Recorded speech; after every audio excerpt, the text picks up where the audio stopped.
তো আমাদের shoot complete হয়ে গেছে, অ্যালবাম শ্যুটটা কমপ্লিট হয়ে গেছে একটা, আর একটা এখনও বাকি আছে। তো কাল রাত্রেবেলা বাড়িতে এসেছি, আর এই যে আরিয়ানের ফটোটা নিয়ে গেছিলাম তোমরা সবাই জানো।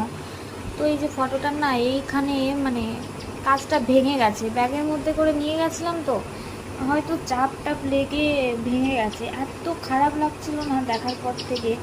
আর আমার ঘড়িটাও কালকেই বন্ধ হয়ে গেছে, মানে এতদিন ঠিক ছিল, কালকেই ঘড়িটা বন্ধ হয়ে গেছে। তো এই দুটো নিয়ে এখন আমি যাব, বগুলাতে যাব ঠিক করতে, কারণ এটা আমার ভীষণ খারাপ লাগছে। তো তোমাদের সাথে যার জন্য আসলাম একটু শেয়ার করতে। মানে ফটোটা মানে আমি তো ভালোভাবেই রেখেছিলাম, যাওয়ার সময় কিছু হলো না, বাট আসার সময় এরকম হয়ে গেল, মানে ভালো লাগছে না মনটার মধ্যে।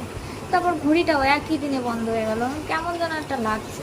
তো চলো বগুলাতে যাব আমি ঠিক করতে। তো যাওয়ার সময় সবটাই দেখতে পারবে তোমরা, ব্লগ করবো যখন ব্লগ